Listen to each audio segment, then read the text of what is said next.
Welcome to Middle Ground, the space between who you were and who you're becoming. I'm Bryn Erickson, life coach, mom, Latter-day Saint, and just a fellow work in progress. Consider this your space for all of it, the real conversations about faith, relationships, health, finances, identity, sexuality, and every beautiful, messy piece of being human. Because I believe the more honestly we see each other, the better we love ourselves and the people around us. If you felt that, you're in the right place. Let's get to it. Hey there. As you are listening to this podcast, if someone comes to mind that you wouldn't mind sharing with, that would be amazing. The algorithm is a real thing, and I would love for as many people that this podcast can serve to find it. If you feel like following or leaving a comment, all of that will help people find the Middle Ground podcast, and I would appreciate it so much. Now, enjoy this episode. Rob Clark, thanks for being on Hey, Middle Ground. How are you? I'm good, thank you. Thanks for inviting me. Yeah, absolutely. I'm excited to be here. Well, good.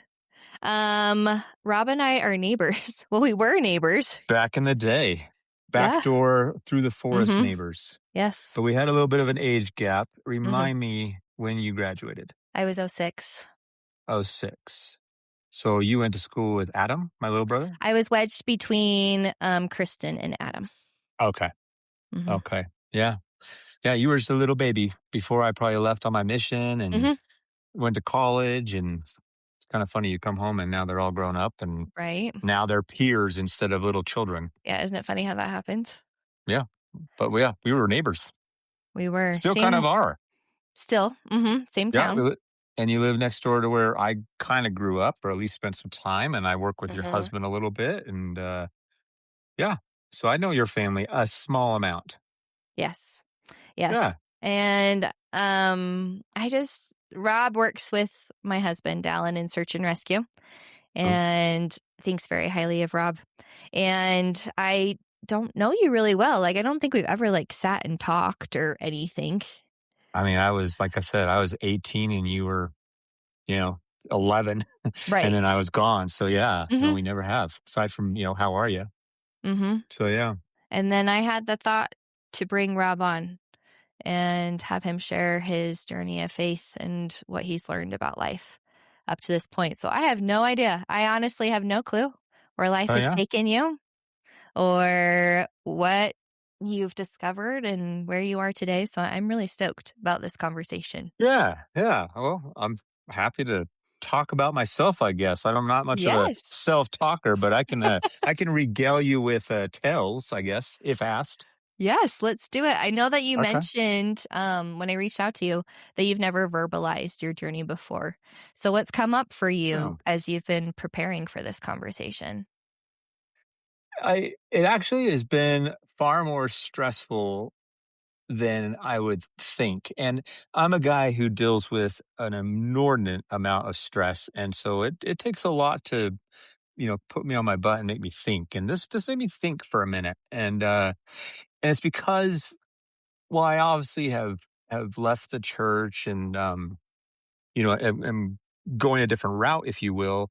I had to obviously tell some people and let them know this is what's going on, or I felt an obligation to do so. So I did so. But when you're in the middle of that conversation, people want and maybe am I going off topic too quick?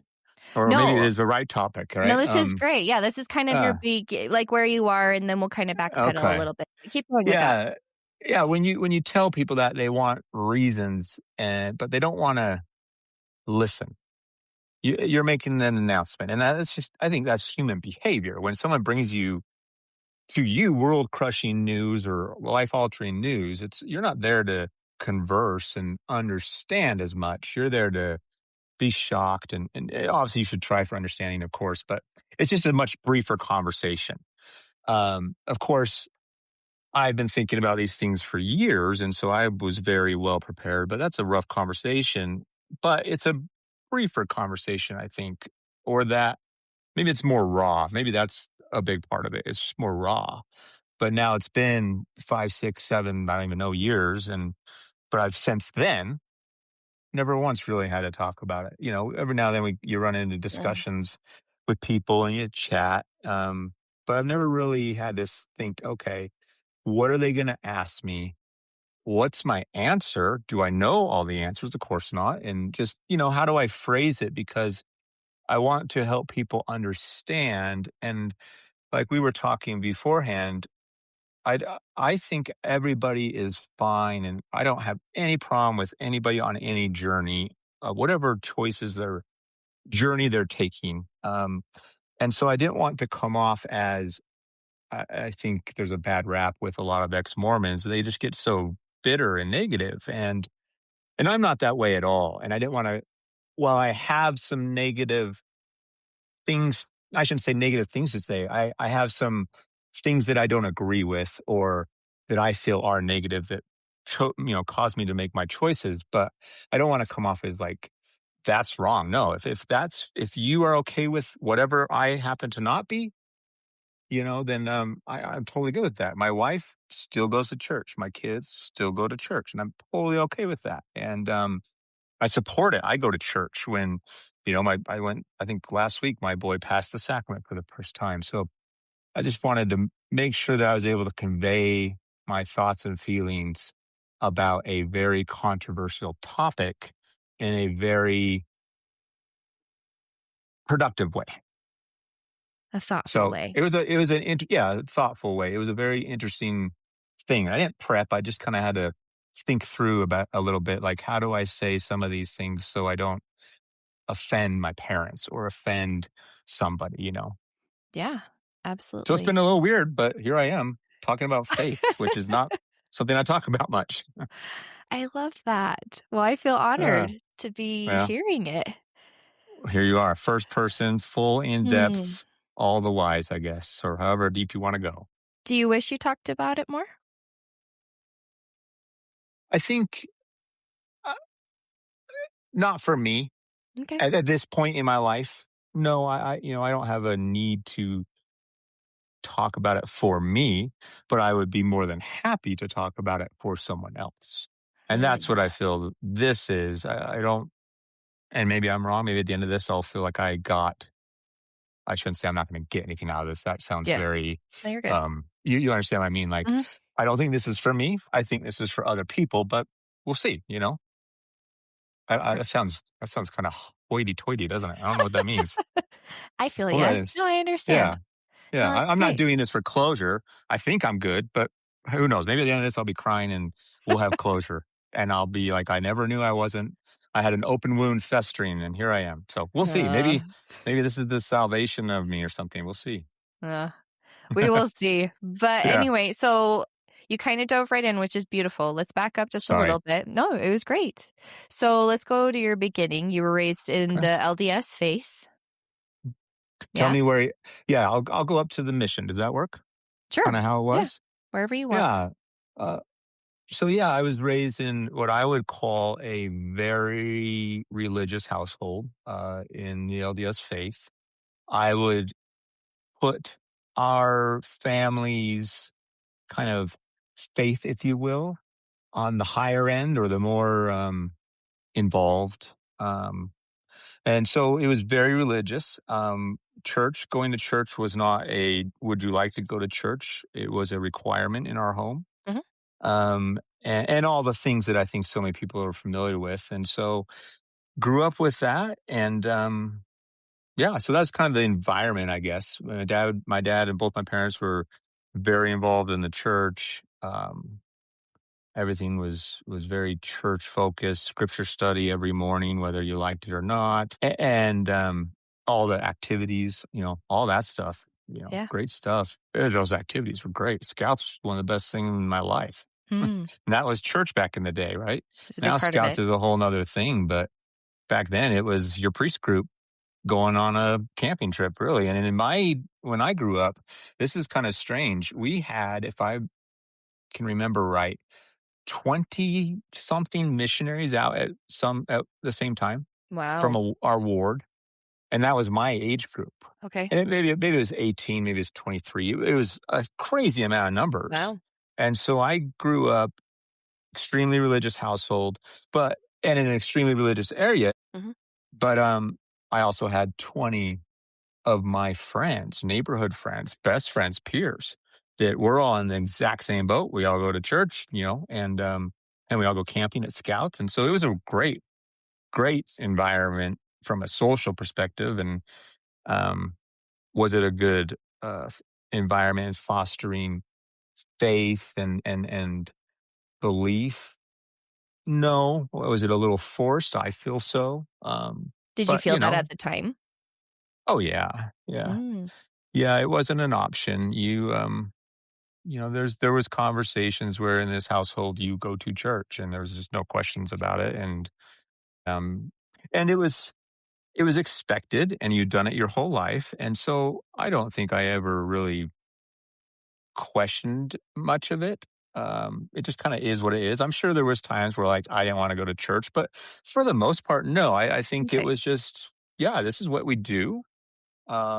So yeah, I would say aside from the general I want to sleep in stuff from a okay. teenager, it was just how life was. I didn't know any better, right? I Mhm, had no friends outside of the faith, no really contact. If thinking back, I don't remember many, if any, non-LDS friends, and so it's just kind of what it was. mhm, Um, and it was normal to me, right?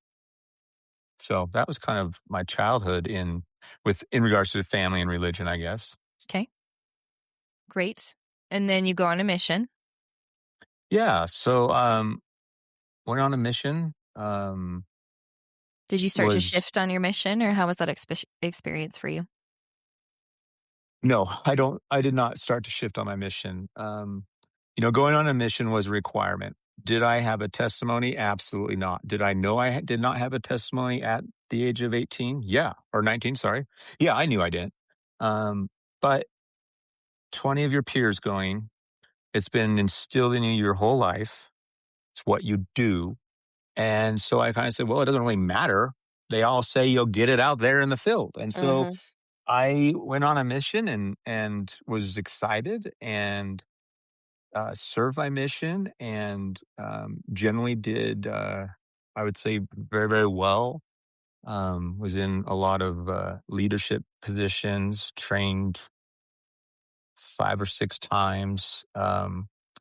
You know, I remember there was a point on my mission where I was praying to know, mm, if what I'm doing out here makes sense. And then I don't remember what I was going through, and I don't remember if it was I was homesick or if I was, really trying to figure out if this was true. But I remember praying and looking for that still small voice that they say you'll feel, mhm, and never ever felt it. But I remember thinking, well, you're here, you might as well just go do it. And I remember saying to myself, it's true. hmm, Just kind of like, well, you never felt that, but it's true. Just go work. And that's how I went out through my mission. And that happened earlier on in my mission. And then I went out and I just worked my butt off. And it was one of the best, funnest, coolest experiences of my life. And I would say extremely forming mhm. for me as well. So that's how I got on a mission. And yeah, I finished it out, extended my mission, stayed a longer, another transfer period. Wow. Um, And then after my mission, I went back several times Where'd you to serve? visit, Taiwan. Oh, very cool. That's my Yeah, brother's served. so actually, he was in my mission. Oh, was he? He was in Taichung, right? I believe so. Yeah. I remember I talked to him before he left. Oh, how fun. Yeah, I think Okay. your mom had him call me, and, yeah, so I can't remember if he was there when it was Taiwan was 2 missions or 3, Mm, but when I was there, it was 3, okay. and, I was in the middle one, which is, now kind of the south one, but Cool. it was a You loved it. formative. I loved it. I actually deal with China every single night. I'm talking to China. I have Huh. friends over there. I speak Chinese, obviously, Mhm. and it's been one of the best experiences of my life, to be honest. I loved it. So you'd recommend it? No, no, I wouldn't. Um, Interesting. I Elaborate. would re I would recommend my mission and that time frame of a mission. Mm, Now, no. Now it's not. And again, every generation says the next generation's soft, and that is true to some degree. okay. But missions aren't what they used to be. Now, mission presidents just go out and babysit children that don't want to be there, that have more mental issues and other issues than ever seen before in any statistic, including church statistics. And they're FaceTiming home every day, calling girlfriends. I mean, it's just not what it was when I was out. When we were out, it was suck it up. You talk to your parents twice a year. We wrote letters home, and you couldn't go home because you would be shamed to death.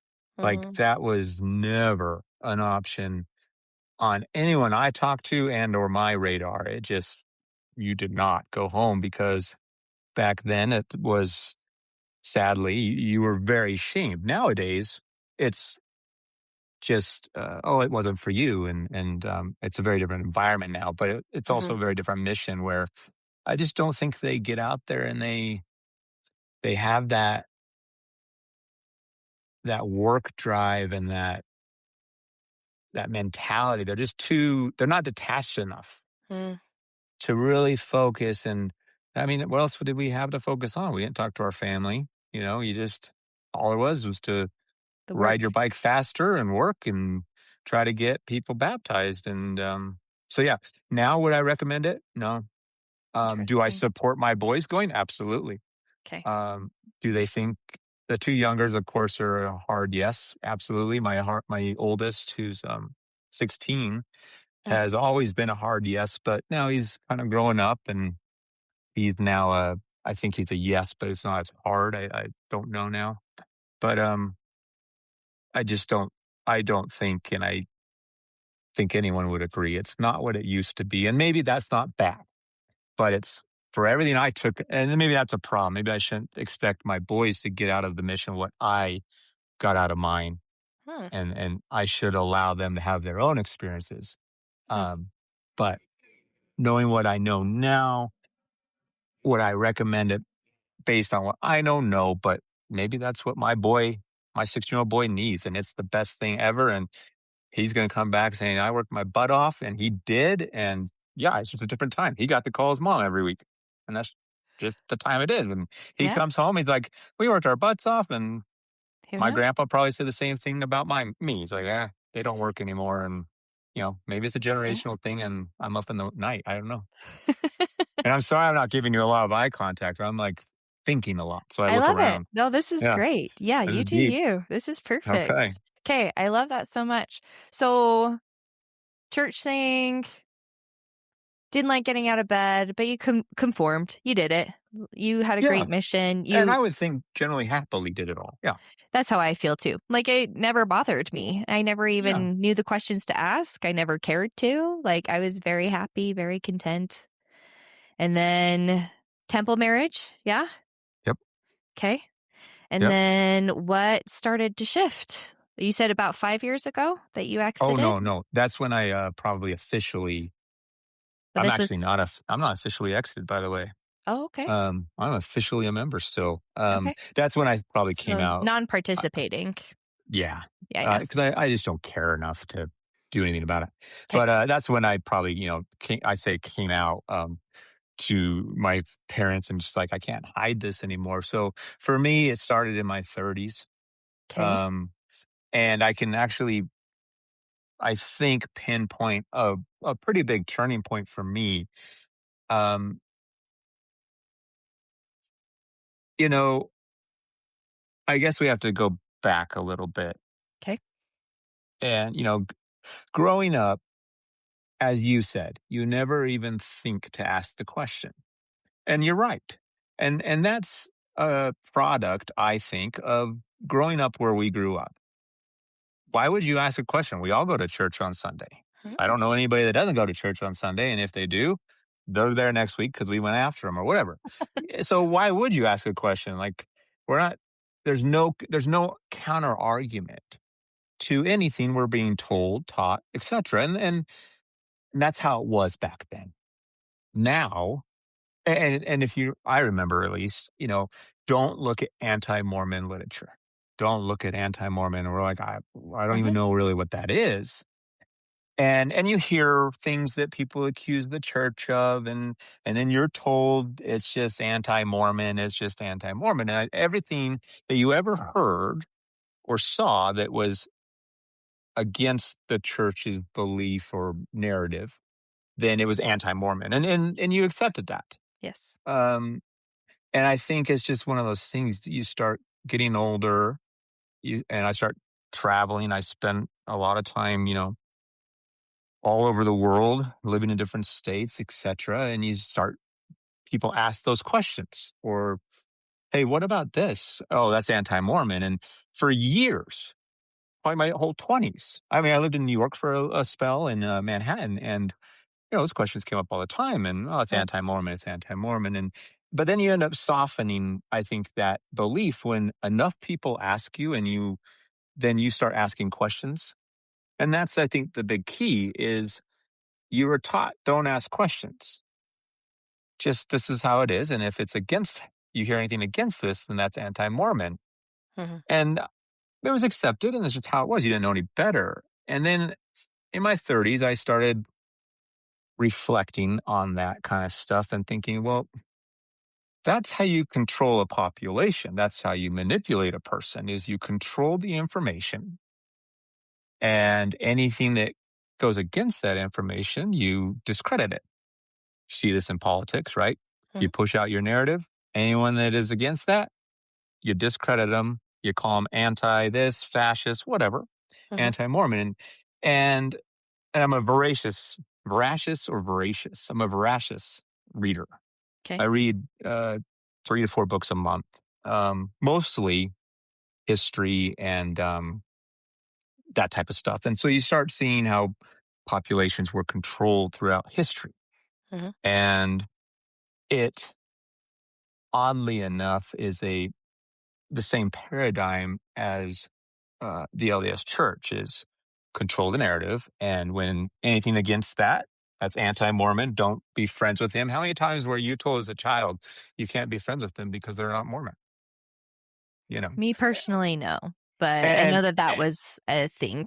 and I don't think it ever happened to me. I didn't, Mhm. but I know tons of friends that it happened to, Yeah. and I know while it didn't happen to me, it was not encouraged.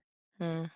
It wasn't actively discouraged, but it was kind of like, we're not going to encourage this friendship. And if there's an opportunity that, oh, I can't take you over to this person's house today because I'm busy, we're going to take the opportunity. I'm Gotcha. a parent. We do stuff like that all the time, right? It's a Yes. parenting move. So I get it. But, Yeah. um, that's kind of how it was. And that was okay. And then into my 30s, I started thinking and seeing, well, that if I was running the church, that's what I would want to do. If I was running a business that relies on anything like a church does, Mhm. I would want to control a narrative. That's why we preach. Mhm. That's why we talk. And all kingdoms and dictatorships and populations have this to some degree. But then the pearl of great price, Mhm. they came out and said, in, for lack of a better terms, just kidding. This isn't translated. This is a inspired work. And that was where I said, you can't do that. Truth doesn't change. Now, if this is God's church led by God's prophet who speaks for God on behalf of God and is guided by God, which I think everyone knows that's what they preach and that's what they say. Well, okay. Well, then why was that wrong? Truth can't be wrong. But for years, we were taught this was translated from such and such.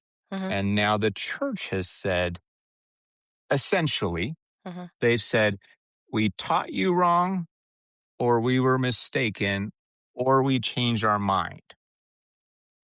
And God doesn't do that, in my mind. because that's a doctrinal thing that he has given us to learn doctrine from. So I don't see how that could change. Okay. And so that was a big point I remember, and which started me casually for years, very casually. I was not on a mission to go prove the church wrong. Yeah. I was just like, huh, that doesn't seem right to me. Okay. And that was the first time I think in my life, aside from not liking the pressures of church, which all churches have, and Hmm. that type of thing, that was the first time in my life, I think, in regards to the church, that that's not right. There's Right. things I don't like. Sure, I would have loved to not go to church, but it's right. I should. That was the first time I was like, no, that something's not right here. Okay. And so, just kind of, I didn't actively start seeking, like I said, to prove anything or find anything. I just started being open to the idea. And that was a progression of 5, 6, 7, 8 years. And it obviously got more and more eye opening and more deep. And I got more and more pushed out. I should say pushed. I chose to investigate more and more, and because it just started more and more. That Hmm. doesn't make sense over the course of years, and then I don't remember the exact day or any of that I fully decided or fully checked out. Do you know? I'll be honest. I guess that was the day I decided, when I finally decided to tell my parents, was that I fully checked out, because I Oh. was still going to church this whole time, doing all the things, wearing garments, etc. Elders Quorum president, just everything. And uh, but yeah, that doesn't make sense. And then when you start opening yourself to not, I don't like to, I don't want it to sound negative, but as we mentioned earlier, the culture we were in and the time frame and period we grew up was, it was like a horse with blinders, right? Hmm. And that's kind of what I was describing earlier. And then the blinders are slowly taken off. And it's funny, I use the chocolate chip cookie analogy that we learned in church all the time for the exact same opposite. I started eating chocolate chip cookies or chocolate chip billboards of the church is wrong. And then I started looking in a little more, and now I'm eating chocolate cake. And you just progressively move down, and to where I had to make a choice. And I'm like, I can't support this, and I can no longer be a part of this. And that was the easy part through all of this journey. And, but the hardest part that I wrestled with for probably 3 years was how to tell people, how to disappoint and ruin my parents' hopes, aspirations, and dreams for me. And going back to what I said earlier, church was everything. And so, well, I'm, still might be able to be a successful person in life. One of the most important things to my parents, I got to go tell them that I'm done and I'm not going to be a part of that anymore. So that took me, 3 to 4 years probably to wrestle with, come to terms with.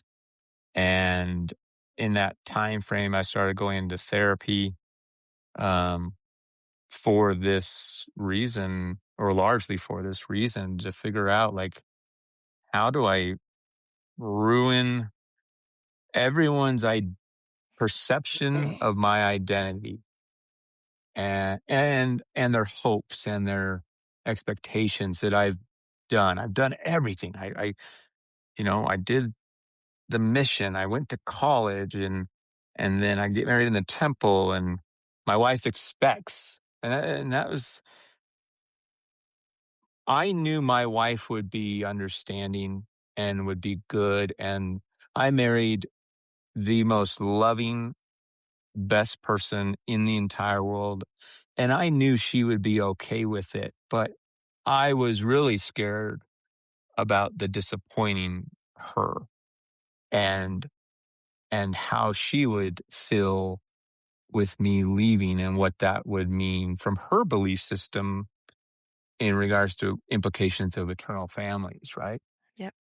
But I honestly was more worried to tell my parents than anything, than even my wife. And I guess that makes sense because you become closer to your wife over time, and you grew up with your parents in a time of malleable molding and Hmm. expectation, and it's just a normal thing. And Yeah. so, but yeah, and I finally decided to, and easily the hardest day of my life, probably, or one of them. And afterwards, it's the same thing with any secret you've been hiding for years. Biggest weight in the world, and you just feel light as just like they say, it's light as air. All of a sudden, you're driving home, just floating, and you just feel so light. And I remember that feeling, and that was a big deal. But getting there was a journey. It was a 10-year struggle. The struggle was when I finally got to the end of what I knew what I needed to do was how to tell people. So how did you navigate this with your wife? I don't remember. Did you I include had to her from the beginning? Did you be like, Marin, no, I've got some problems? Or did you no. keep it concealed for quite a while? Again, that's something I don't dwell on or think about, so I don't know. I I think I think I kept it pretty open with her, and I think she knew. Yeah, she had to have, because there was, about a year or so where I was sometimes not wearing garments, and so she knew. So yeah, I was, and especially in the last 3 years. That so once I decided, she 100% knew. So I don't know for how long she knew before, but I just told her, and I think she kind of saw me struggling through it, and she was just supportive the whole way. And um, it's funny, I don't remember much of it, and but that's roughly how it went, I guess, because it just went smoothly with her, no problems. I don't remember when I told her. I don't remember where we were. I just remember there was tears, and she took it like a champ, and that's about all I remember. Mm. Um, but yeah, and then after that, I had to figure out how to go to the rest of the world, I guess. And then do you And it just have wasn't. Oh, sorry, go ahead. Oh, it wasn't because I needed them to know my stance. Yeah. Um, it was just I needed them to know why I wasn't wearing the garments. And I don't know, I guess because I'd always be like, make sure I wear a little longer shirt when I go to my parents' house so they see I don't have a garment top on, or make sure this. And it's funny when I told my dad, he's like, I've noticed you haven't been wearing your garments. So I was like, crap, because I haven't been doing that good of a job. But yeah, it was, yeah, you just had to kind of just be like, all right, can't keep hiding this because it's so much energy to hide something, Yes. whatever it is, Mhm. right? It consumes you. And when it's something of this magnitude in a person's life, at least it was in my life, that's a hard thing to, uh, to do. Yeah, I believe that if Satan is a real thing, I'm not Mhm, really quite sure, mm. but anything that causes us to hide and stay stagnant, to be alone, secluded, to me, that is all like what would I would consider the enemy or Satan, because it makes you feel alone and isolated, which to So, me, light and good doesn't want you to be in yeah. that space on your own. Do you think that is a divine thing or a human nature thing? Or are they the same? Or a little both? Because humans are tribal, Yes. right? Why are we tribal? Well, scientifically, survival. Hmm. But from a theological standpoint, is it because of we need to be together? Yeah. We want that togetherness. We don't want to be alone in our struggles. Yeah. Huh. Whether divinity is something outside of us or it's just something already within us, I'm not sure. Maybe it's some of Yeah. both. Yeah. Um, but yeah, it definitely, when you are in a space where you feel that you have to hide because you're not worthy of being that part of you with your community or in public or being seen that way. Uh-huh. Like, it's one thing to be like, I just don't like people, right? Like, that's Yeah. one thing. But it's when it's another thing that you feel like you have to hide because you're ashamed of Yeah. it. To me, that is not what my God would want for us. Yeah, I think, like you said, anytime you feel alone or shame, I just think shame is such an awful thing in regards to, I mean, parenting, for example. That's Mm. I catch myself all the time, and I think it's a common parenting thing. Is you at least I not so much anymore, but I remember I'd divert to shame. Like you'd want to, Mm. Make mildly, them of feel course. bad. I'm not abusing my kids, but you Right. kind of catch yourself. You're like, oh, that's not. No one should feel that, right? Mm. No one should feel that. And sadly, I think we as people just, there's so many things, and especially when it's such a morality question. Hmm. Anything, I think, yeah, anything regarding morality, there's so much shame. Yep. And is there shame outside of morality?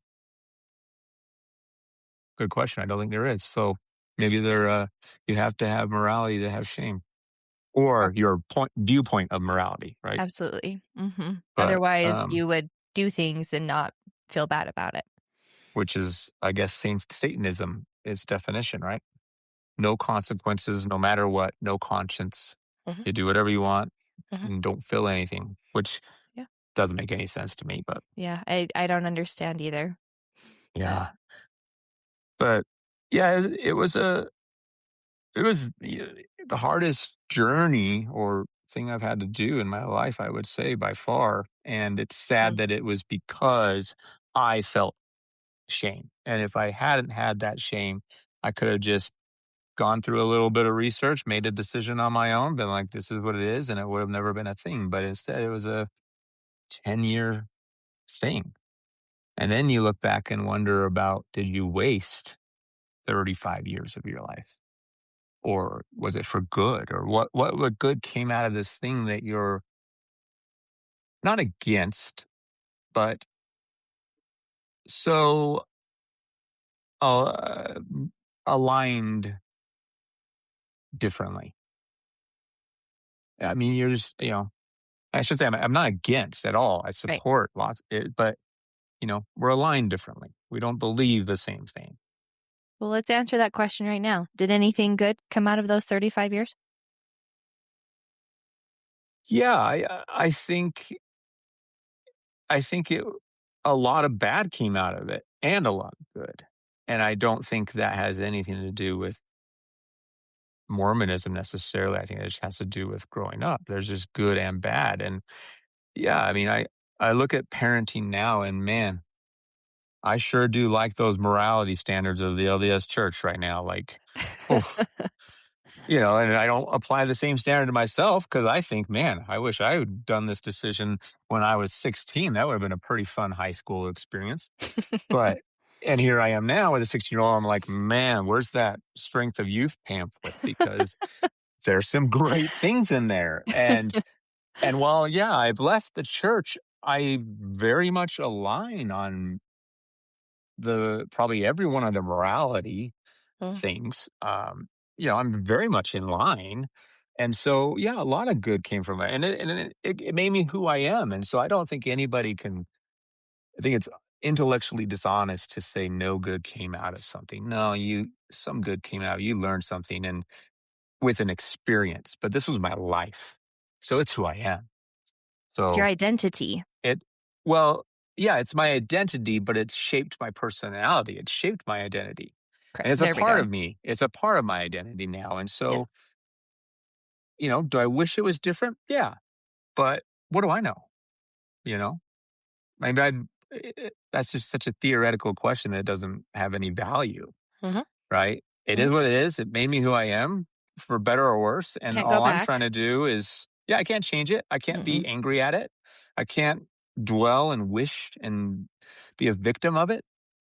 of anything for that matter. It's just it made me who I am, and it made some choices. I went on a mission and had a great experience. I had a great experience, in church growing up. I learned some great values. I learned some great things. I was an excellent public speaker in college. Had awards for that and Mm, like emceeing, and that probably cool. came from church.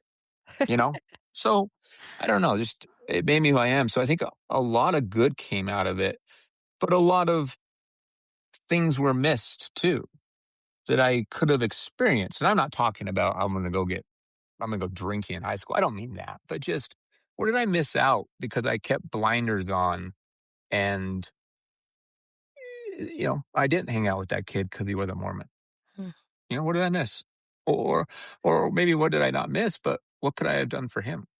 mm, Because I did the blinders and I culturally that is a thing, but I also chose that. So maybe I should have been better, right? Maybe I should have been better and been like, yeah, I believe in all this, but I don't need to not be friends with people. But I believe that. Whether it was taught or not, I'm not saying that. But, you kind of. So did a good come from it? Absolutely. And it made me who I am. And I mean, I met my wife largely because of it all. So that's all great news. Won't ever want to change that. what have you learned about you in this process? As it pertains to spirituality or just me in general? Both. Um, that's a good question to which I will proffer a a different response, Okay. which is what I really learned is not to hide things. And, it took me 10 years in going through that. And that's what I really, I think, changed and learned. And there's a difference between being respectful and hiding things, but, just be who you are. And if people don't accept you for who you are in any regard, then you don't need those people in your life. And if you're constantly chasing after acceptance for people in your life, then what are you working for? What is that for? Yeah, that's for them, not for you. Like, so be who you are, accept who you are, love who you are, accept it, and don't hide it. And then if the people who are around you after the rubble's fallen, those are who you want to keep close. And the ones you lost, you didn't need them anyways. How do you learn to, like, at what point was it worth coming out versus just dealing with it and doing the things?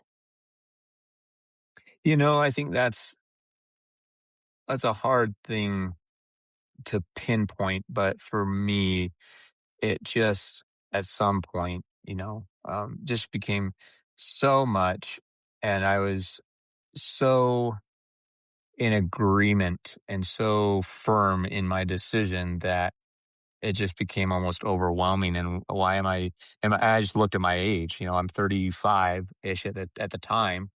My parents aren't going to die till 75, 80, and I actually did a math problem. I'm like, I've got to live like this for 50 more years. And I'm like, this sucks. I've tried it for 3. I'm not going to do it. So I just decided not to do it. So it was a math equation, which is kind of weird, but I'm a pretty logical thinker. So the odds were I in the love that. favor to tell pros and cons list. So and I did, and I'm so glad I did. And then I learned so much easier to just it's like they say when you got to apologize to somebody, just rip the band-aid off, get it done, talk to somebody, get it over with. Because man, it's just too much Mm. energy and it just destroys you. Yeah, it eats away at you. Hmm. Hmm. Yep, it kind of consumes you, and that is a Mormonism teaching as well as a good person teaching. But it's got to get rid of the bad, Mm. have good feelings, and be okay with yourself. And that was a struggle for a minute. I had to decide this isn't a me thing, a me issue. that I've made this choice anymore. Hmm. I made the choice. It's over. Now this is then everyone else's problem. They can choose to love me still or not. Absolutely. I've done my side. I've done my decision making, my whatever. And Hmm. either way, I've done all I can do. So get it off your shoulders and move on, and let the chips fall where they may. Was therapy helpful? In getting me to, yeah, I think it was. Yeah, um, just because it was a sounding board that I might be able to. It's a different perspective that wasn't your wife.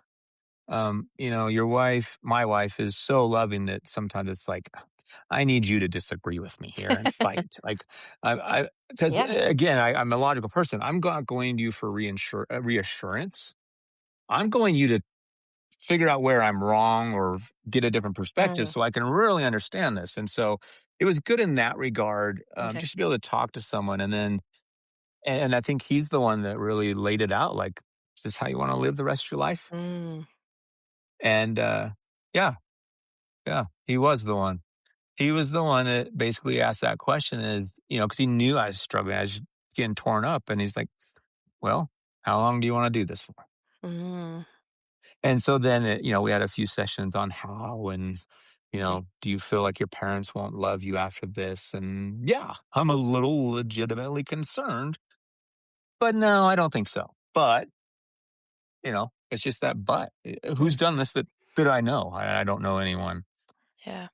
But luckily, my brother-in-law actually did about a month before me.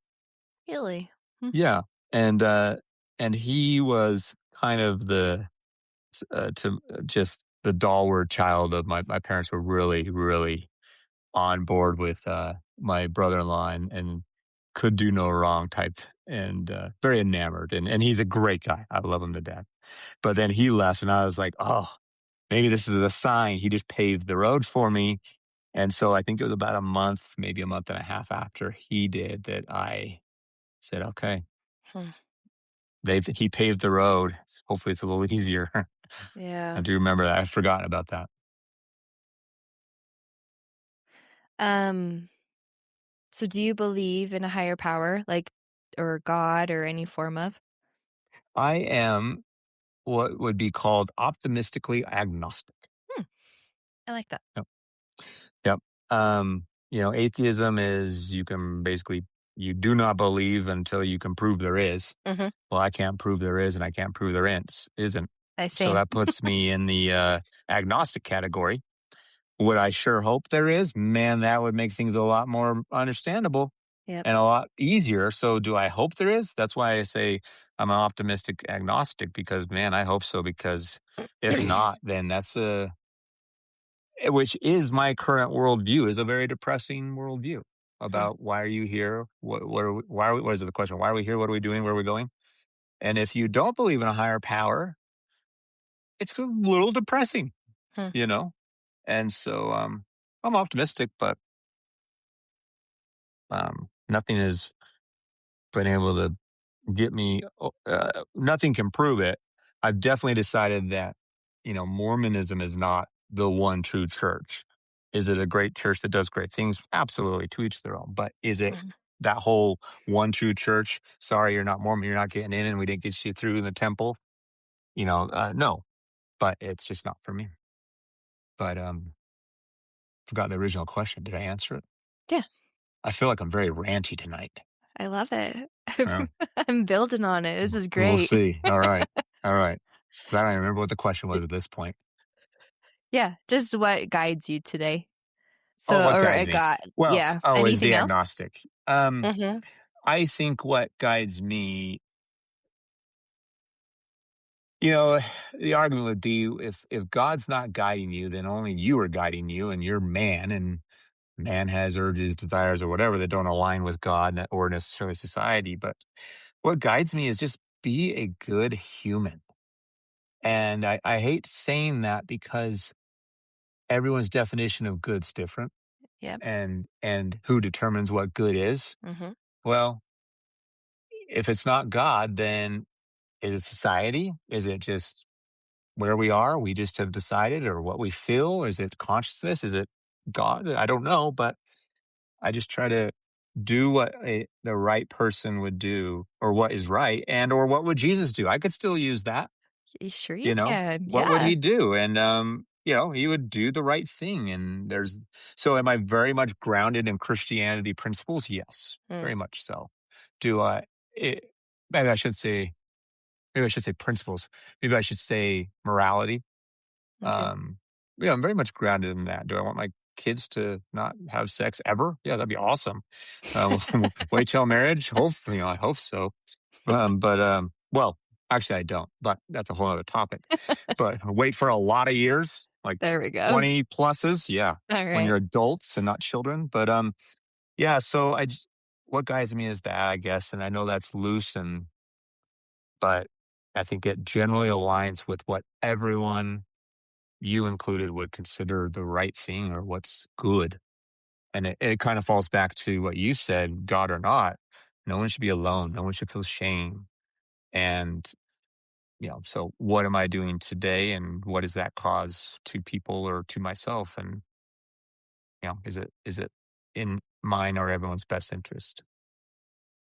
Yeah, and that's kind of where I've landed too, like, because good and right are so subjective, Yeah, and I like the word helpful, and obviously that's subjective too, but for me, it's like, is it helping somebody as best as you can? Obviously, there's times when you're helpful and the person doesn't take it as helpful, I think you could but change one word in that and it yeah, would work better, and that is, could it help could someone? it help somebody? I like Because that. it's not up to you, right? It's up to Yeah, them.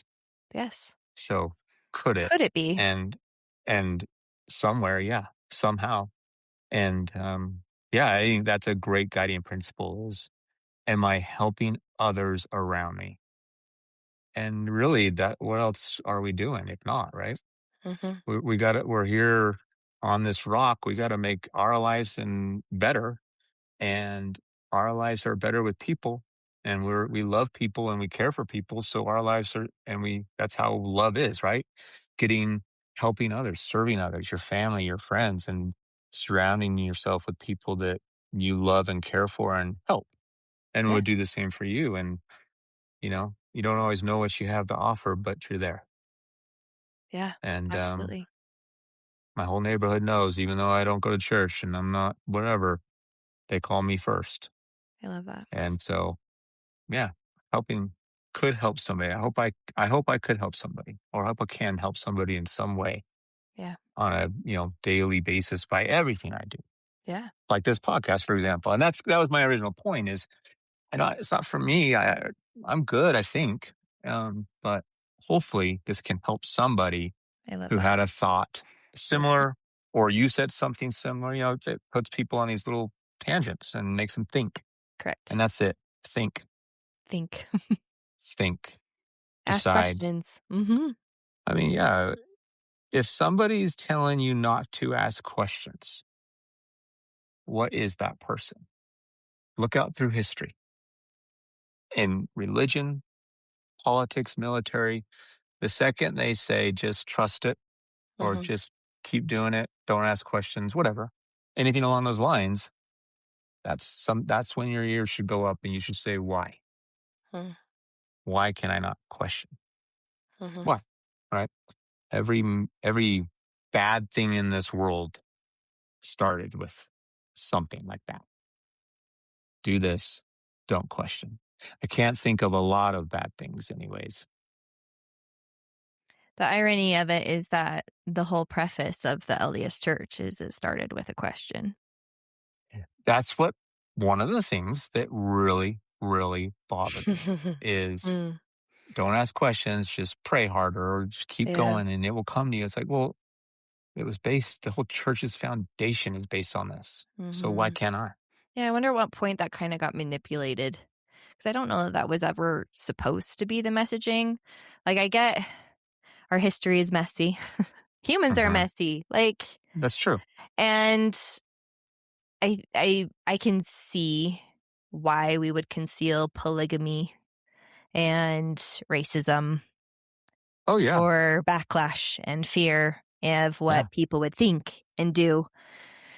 So, not to necessarily justify the answer, but I try to see like all the sides as I'm trying to make a decision Yeah, on what and I that's smart. want to think and believe. Well, that And I means you're like to give intellectually people honest. grace too, because I hope people give me grace when I'm stupid and I make mistakes. Yeah. And, but I don't know if the narrative was ever meant to be like, don't ask questions ever. But it's interesting that at least a wide enough of people took on that messaging, that mentality at some point in the church's Well, structure.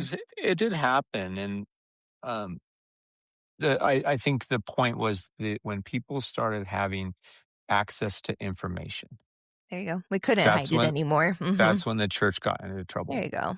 And actually, all the data pushes that. Like that's when the numbers just went. Bonk. And Mhm. when I walked out of the room from my dad, it was a 3-hour conversation about me leaving the church. He said, "What is going on? Why is everyone in your age group Mhm. leaving the church?" And I said, "It's access to information."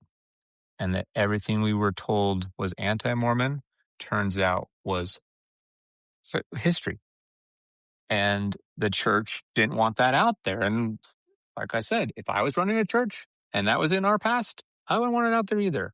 Yeah. And back when it was happening, polygamy and all this stuff, they didn't think it'd get out there because there wasn't the internet.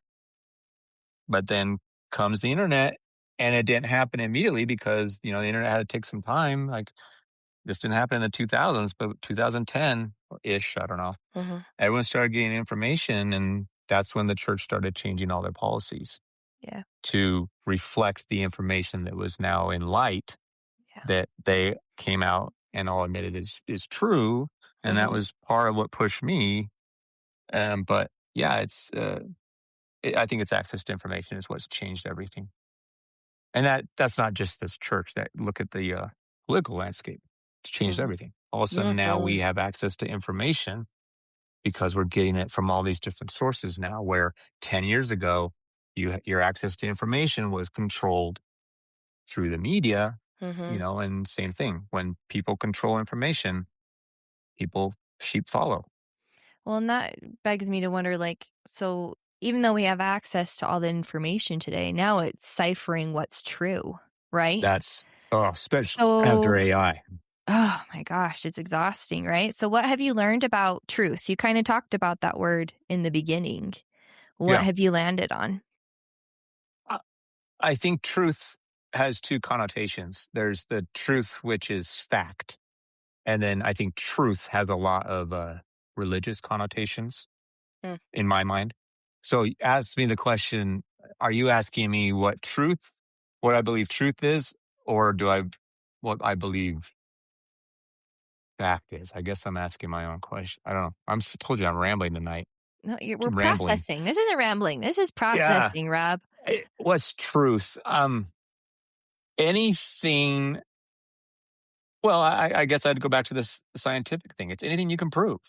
Okay. Well, that's truth. That is science. And until proven otherwise, that's truth. And that's how science works. Until we prove this atom does not, or can't do that, it can't.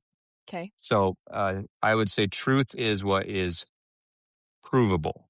Now, that doesn't mean, for example, I can't prove there's not a God. That doesn't mean it's not true.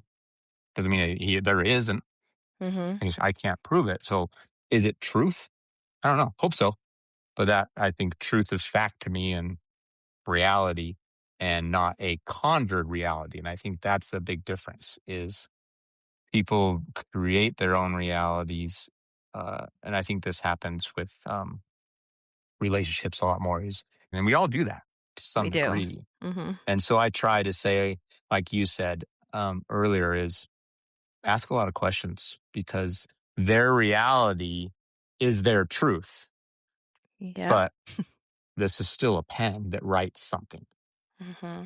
you know, whether they believe it or not. Okay, I might believe that's not called a pen. You could convince me I'm wrong because I can't prove it's called a pen. Mm-hmm. But it puts things on words. We can agree to that. So that's truth. So I Yeah. don't know. That's a hard question to answer. what's truth, what's right and wrong, who decides. Um, but I think that's kind of where I fall is if I can reasonably prove or reasonably believe, reasonably based on my life experience and what I know is factual or what the world knows is factual, then great. Otherwise, it's a hope or a wish or a desire, which are also equally important. You have to Yeah, have those. I think so. Okay. All right. We've talked about a lot of awesome things. Before we We close did. here, Did we get anywhere you wanted to go? oh, beyond. I'm This sorry, I is was chatting. great. No, Just start beyond in a good way. chatting. Okay, I love good. it. Okay, Oh, let's wrap it up with what is the purpose of life to you then? I don't think there is one. Why are we And it's here, Rob? depressing. I have decided, and again, I'm optimistically hoping I'm wrong. I Okay. think it's an evolution thing. I think we're just cells. We evolved into this, and we're going to keep evolving. And I just think we're we're just organisms that think, and I don't think we go anywhere. I think it's just over Why do you choose to believe that? because all scientific data supports it, and no theological anything can prove it. And I again, this has to you have to preface this with because of my journey with the church, Mm-hmm. I now am very much I want to see the data. Mm. And if you show me the data and you can prove this, then that makes sense. And we see evolution everywhere in the world. We all agree it's a thing, right? Mm-hmm. Animals evolve. Why do we not think humans do? And the only argument is that they don't, is that I think, and I could be wrong, is that we were created in God's image. And so we're perfect. What if it's But we divine evolution? could be. There's an argument for that, right? Mm-hmm. Yeah. And I Right? can't disprove it. Therefore, it could be right. But I believe until I get some information that makes me feel otherwise that, and it's depressing. I hope I'm wrong. I do. I really do. But I Huh. don't believe I am at this Interesting. point in my life. I am open to being proven I'm wrong on anything. Hmm. But at this point, I don't feel I am. So back to the purpose of life. Make it the best life for everyone around you can because I think this is it. And for yourself. Yeah, you're right. Mhm. Well, and I've heard on the flip side people say, I hope that there isn't more because this experience has been so exhausting. I wonder those people if they say that out of situational exhaustion Mm-hmm. or if they truly have just had the worst life and none of it's their fault, which I find hard to believe because I think, yeah, life's exhausting, but then you're doing it wrong. You need to rethink how you're doing it, is the way I look at it, because it is exhausting. And when I'm most exhausted, I have to look at it and be like, well, I'm doing something wrong. Mm-hmm. Because if this is my one chance, or my one chance to prove God I'm good enough to allow a second chance, well, we gotta get going then, right? That's a thought. Seize today. Seize today. Is it That's carpe diem? carpe diem. There we go. Yeah, carpe diem. Seize today. Yeah. Is there one thing you wish every human on earth knew or believed? Right now, the first thing that came to mind is all politicians are corrupt. That makes me sound like a a right wing liberal. There's a lot going on right now. It's like, oh my gosh. Ugh, But it's um, crazy. what would everyone believe? That we're all the same. Mm, And I would say you can never see someone's struggles on their face. Everyone mm, has their own personal demon struggle, and they're always hiding it. Everyone's wearing a mask. So help people take theirs off and take your own off. mm. I love that. Good advice. I don't know if someone said that, if it sounded good. Maybe we should coin that. Yeah. Quotes, Rob Clark. It's yours now. Okay. I'll write it down, start saying it for my boys. So when I die, they'll be like, my dad always said. Yes. So, So good. Well, Rob, this has been a treat. Thank you so much for hey, taking thanks for off your having me. mask and showing us your journey and your light, and this has been really awesome. So thank you. Well, thank you. It was interesting to think through it, and sorry for having to think through some things that I've never had to talk about. So Nope, thanks for bearing with me, but hopefully it was good. It was awesome. It was great. Thanks for letting me be on. Absolutely. Have a good night. You too.